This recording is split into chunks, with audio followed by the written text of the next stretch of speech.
So this is just a tutorial that talks about questioning, and there's lots and lots and lots of different ways that can be used to find out prior knowledge, can be used for people to self-select, and there's a plethora of tools out there that you can use, but we just thought we'd focus on one or two that we've used and talk about them. So we are a school that uses both 365 and Google. So I can talk about both, but basically, essentially, Google Forms and 365 Forms are very, very similar. So when we look at 365, we go into Forms,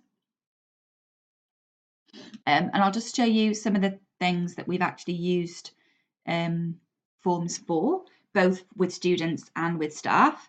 So one of the ways to question, get feedback, etc., is for PLD sessions. So if you're running a session, finding out actually how useful something was. So we've used Google Forms quite a lot in our PLD sessions for feedback, but also for staff to self-select what they want to be part of. So what we could have done with these workshops is actually get you to tell us what you'd like first of all, and then obviously respond to that. So it's under the sort of pedagogy of questioning, but it also falls into co-construction, because a lot of co-construction can happen from really thinking about prior knowledge and what students or staff actually want to learn and want to know. So this was just a survey that we did where people actually self-selected which workshops they wanted to do, and then we sort of gathered the responses and put them into an Excel spreadsheet and then did the groups from there. This is a survey that I use to give me feedback on my teaching, and then I can see each student's responses and adjust my sort of strategies and things accordingly. But it also tells me a lot about what they want in terms of their learning experience, which I know a lot of teachers do, but it's just a way of keeping everything digital. And then what you can do then is obviously create a sharing link and put that in your portfolio for your appraisal under student voice. So if we go back to the main screen, that's just some examples of the types of things that we've used it for. And as you can see, there's quite a lot of different ways that we've used it. Another way that you can use Forms is for quizzes. There are a lot of quiz tools out there, and they're probably tools that are a lot quicker to generate quizzes than Forms. But it's quite nice if you've got specific learning intentions that you need to do with your students or your staff, and they're not already on a Kahoot or something like that. So if you wanted to create a new form or a quiz, you can click on either. In this case, I'll just click on form. Comes up with your title for your form. So we might do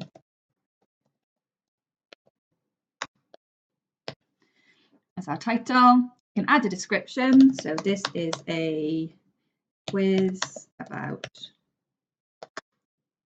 ULIM. This is a feedback form about ULIM.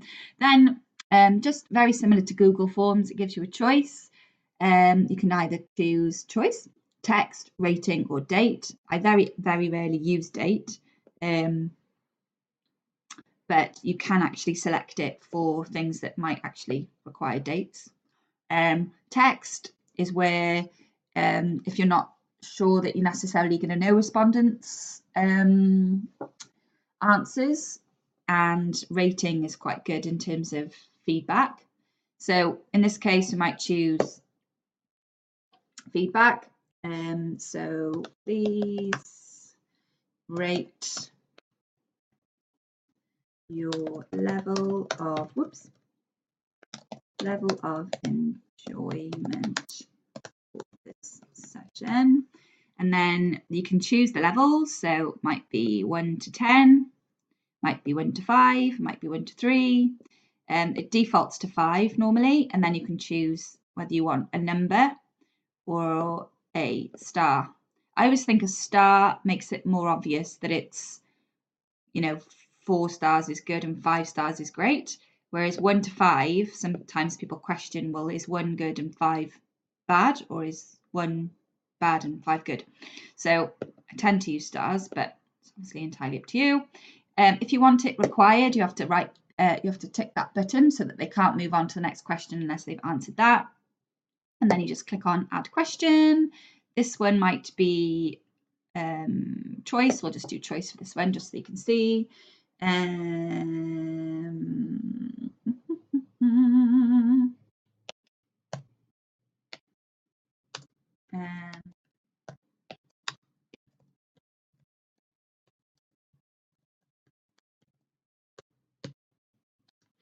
Okay, and then you've got options. Excuse me.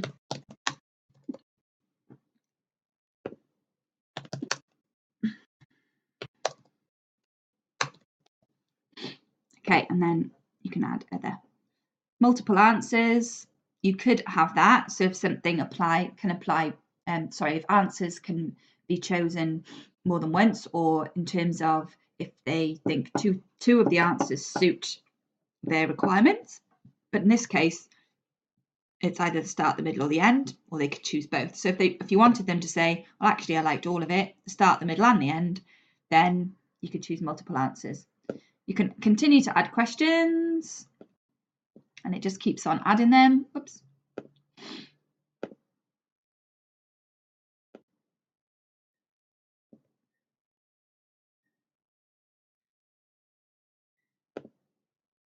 Why isn't it adding me a question?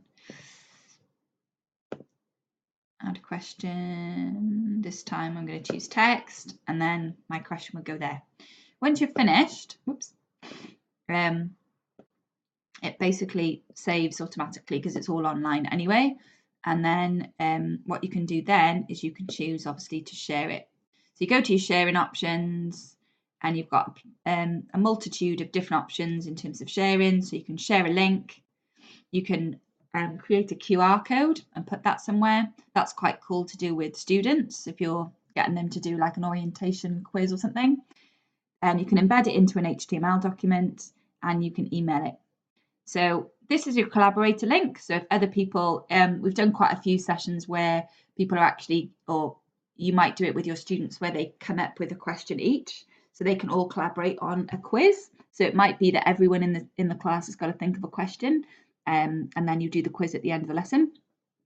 So that's quite good to use. So that will give you, if I click on it, I'll just show you a collaborator link so that everyone will be able to use that. This is duplicate link. So this basically just allows students to take a template from you and duplicate and make their own copy. And then this is basically just the normal link for people to be able to respond. So once copied, you can attach that to an email. You could put it in a shared document. You could put it on a OneNote. You could put it in a Google Doc. And even though it's 365, it will work in a Google Doc because it's just a link. So one will work with the other and vice versa. When you click on responses, it will show you your responses, the time taken, and whether they're still active. And you can actually then individually go into the responses. I'll just show you one that is from here. So once you click on responses, it will, not that one, this one.